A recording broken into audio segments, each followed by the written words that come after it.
Welcome to the third module of our Python Taster course. In this module, we shall build a robot car and prepare it to be programmed using Python in order to follow simple instructions.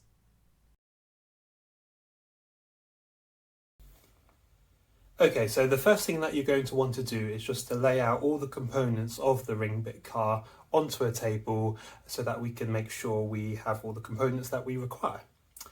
So going from left to right, so these are the boards that make up the body of the car. So this is the front board, the back board and the base board. These are the left and right sideboards. So the wheels will be connected to these sideboards via the servos. So these are the two wheels, these are the two servos or the motors. This is the Castor wheel that will go on the bottom of your car. This is the binding post, so once you snap together all the boards, this will provide additional stability. The two rivets that will be used to connect the Castor wheel to the baseboard. 6 tap-in screws, so the tap-in screws are the ones with the pointed ends, so these will be used to connect the servos to the sideboards. Then we have 5 flat-headed screws, so these 5 flat-headed screws will be used to connect the micro-bit board to the ring-bit board, that we'll talk more about in a moment. A screwdriver, the micro-bit board itself, so the micro-bit board is the thing that actually controls and drives the car. Then we have the ring-bit board itself, so the micro-bit board will be connected to the ring-bit board via the 5 screws, flat-headed screws that go here. And then finally we have the special expansion board, so you can buy extension modules for the ring-bit car and these will plug into this special expansion board here.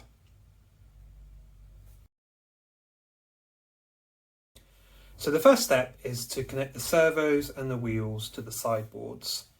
So to do that, if you take one of the servos, that looks like this, if you just pop it into the hole that's already been cut out for you in one of the sideboards, like this. Now just as a tip, if you make sure that the wire is facing the thinner side of the sideboard rather than the fat side. So once you've put that into the hole, you'll see that there's 2 holes. So if you take 2 tap-in screws, screw one in here and screw one in here, and that will then attach the servo to the sideboard. So if we take one tap-in screw and just pop it in there, and then screw it in. It doesn't need much force, just gently, and that's one tap-in screw. So now we're going to take another tap-in screw and put it into this hole and just gently screw that in.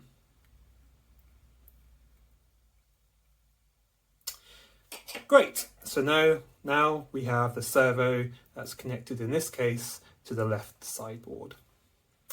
So next, on the outer side of the sideboard, we want to connect one of the wheels to the servo. So if you take one of the wheels and just gently slide it on to the servo, it should slide nicely in place. And then take another tap-in screw and just screw them together. That's so.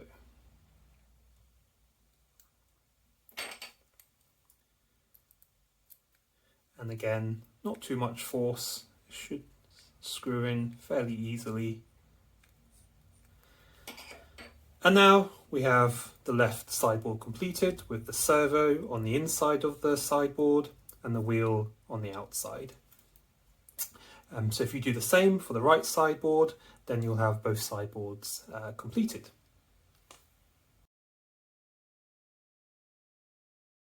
Step 2 is to connect the Castor wheel to the baseboard using the 2 supplied rivets. So this step is nice and easy.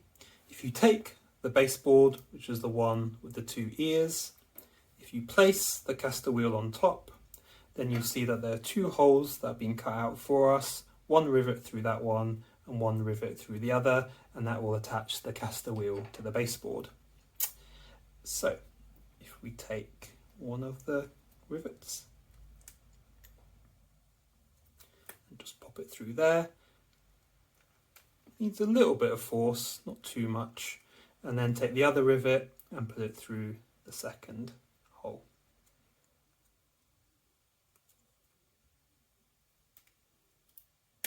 Just give a little push, and now we have the caster wheel that's been attached to the baseboard.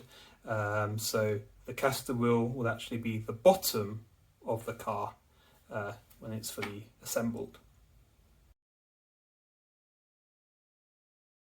The next step is to click together all the boards. So the left board is connected to the right side board via the back board, the base board, the front board, and also the special expansion module that we'd be fitting in this step. So this step can be a bit tricky, but take your time.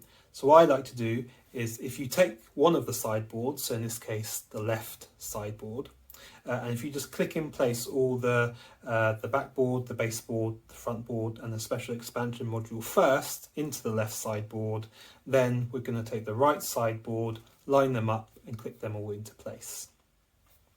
So if you take the back sideboard, which looks like the rectangular piece with the two round holes, and if you just connect it to the back of one of the sideboards like this, you should hear a satisfying click, and that tells you that it's in place securely.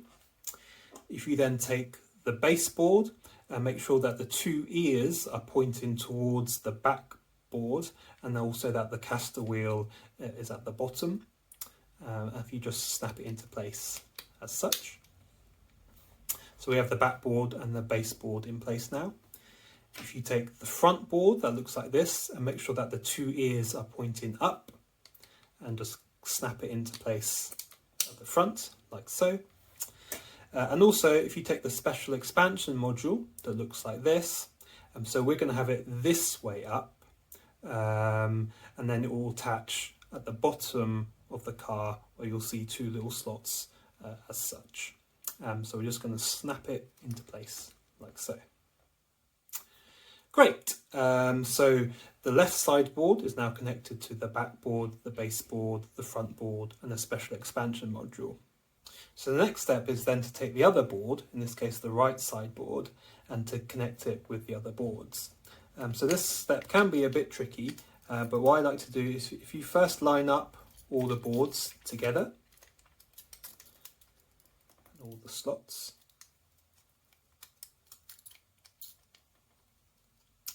and then once they're all lined up, just click them into place one by one.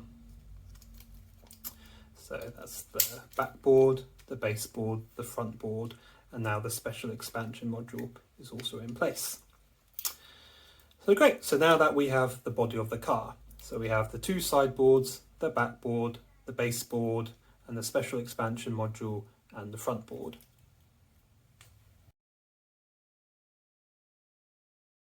The next step is to fix the binding posts to the left and right sideboards. So to do this, if you look at each of the sideboards, you'll notice they have a small round hole cut out of them. So the binding post will go through one of the holes and out through the other. So if you put the binding post in one of the holes, and just take care of the wheel, and then put it through to the other, and then take the screw that comes with the binding post, pop it into place, and then just screw it in.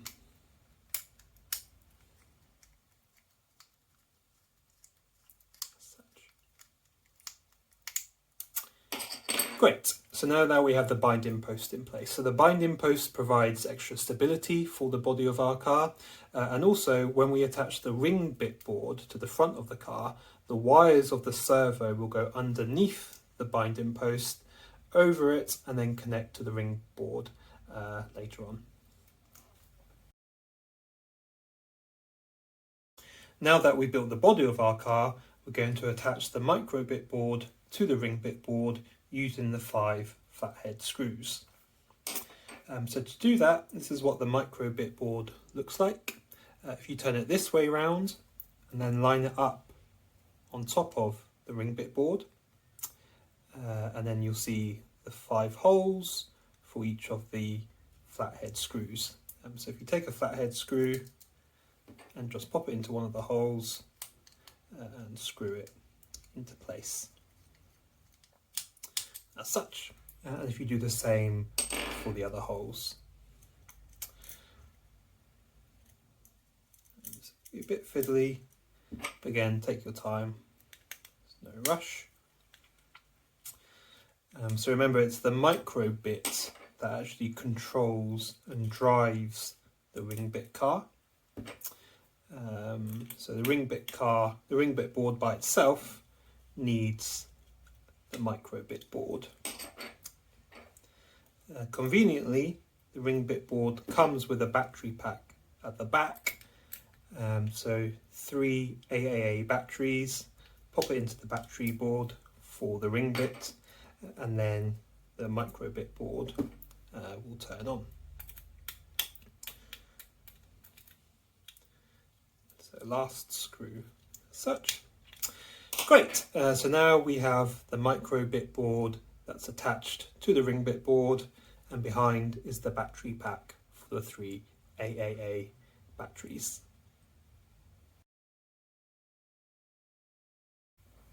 Now that we've built the body of our car, we've attached the micro bit board to the ring bit board, now comes the final step, which is connecting it all together using the supplied jumper wires. So what we're going to do, we're going to connect the servos and the special expansion module to the connectors on the back of the ring bit board here. So to do that, what I like to do is, so first of all, if you take the body of our car and then take the wires attached to the servos and just run them underneath the binding post and up through as such, and then do the same for the other servo. So run it underneath the binding post and then up through as such. Great. The next step is, if you take the jumper wire that's supplied with the special expansion module, you notice that one end has a kind of like plug shape to it, and the other end is just flat. So if you take the plug end, and what we want to do is to insert this into the special expansion module. So if you take the plug end of the jumper cable and just plug it into the special expansion module as such, and you should hear a small click. So now the jumper cable is now attached to the special expansion module. We can now attach the ring bit board. So in terms of wiring, if you take a look at the back of the ring bit board, you'll notice that there are 3 sets of pins labelled 0VG, 1VG and 2VG. So the ring bit board is basically a simple printed circuit board, or PCB, that extends the microbit's 3 general purpose input-output or GPIO pins, P0, P1 and P2. So the ring bit board converts these GPIO signals to something called ground voltage and signal, or GVS signal pins, which are capable of providing both power and ground with each IO signal. Basically what that means is that they're capable of safely providing power for the ring bit's external sensors and output devices. So what we want to do, we want to connect the right servo's jump wire to the GVS pins labelled 2VG. We want to connect the left servo's jump wire to the GVS pins labelled 1VG, and we want to connect the special expansion board's jump wire to the GVS pins labelled 0VG. Now it's really important that when you insert the jump wires, you do it the right way around. So to be able to tell, if you make sure that you insert the ground wire, which is normally brown coloured, sometimes black, into the G pin. If you don't do it this way around, then what you'll notice is that when you turn on your ring bit car, it won't work and it might seem unresponsive. And that's typically because you haven't inserted the ground wire into the G or ground pin. Now, if we take our ring bit car, and so first of all, if we take the jump wire connected to the right servo, and we want to connect it to the GVS pins labelled 2VG. Now again, if you make sure that the ground wire, so the brown wire, is aligned and inserted into the G pin as you insert it, like so. Then if we take the jump wire connected to the left servo, and we want to insert it into the GVS pins labelled 1VG, and again just make sure that the brown ground wire is inserted into the G or ground pin, like so. And then finally, if you take the jump wire connected to the special expansion board, in this case this has a black ground wire, and insert it into the GVS pins labelled 0VG, like so. Great, so now we've connected the servos and the special expansion board to the main ring bit board.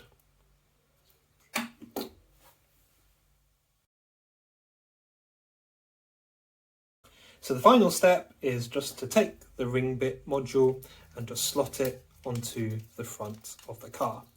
So on the front board, you'll see the two little ears. If you just pop the ring bit board on top of those, it should slot in nicely. And then in terms of wire management, if you just tidy up the wires and put them into the provided space. Great. So now we have our ring bit car.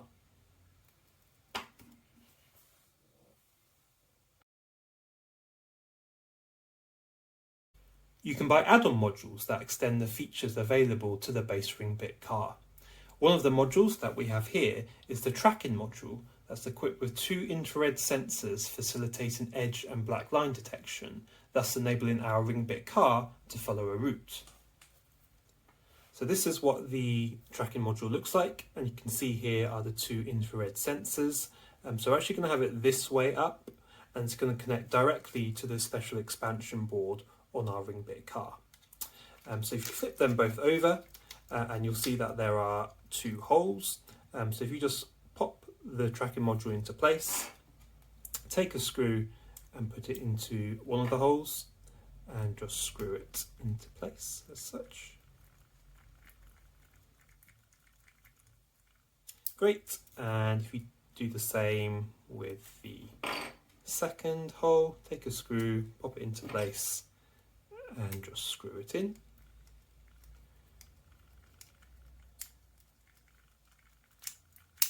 Great, so now we have our ring bit car that's installed with a tracking module, enabling our car to follow a route.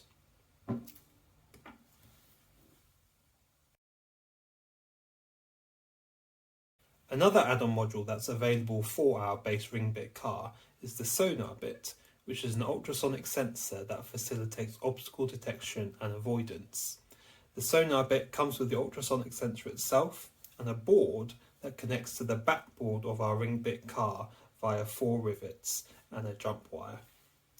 So to connect the Sonar bit to our ring bit car, first of all, if you take the ultrasonic sensor, and first we're going to attach it to the board that it comes with. So if you line up the holes and take a rivet and just pop it through one of the holes, you should hear a small click.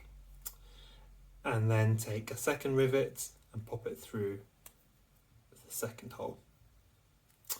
Great.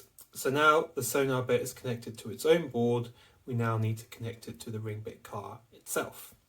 So to do that, if you take the ring bit car and line up the Sonar bit board with the backboard of our ring bit car, and take a rivet and just push it through one of the holes, and again you should hear a small click, and take another rivet and pop it through the second hole.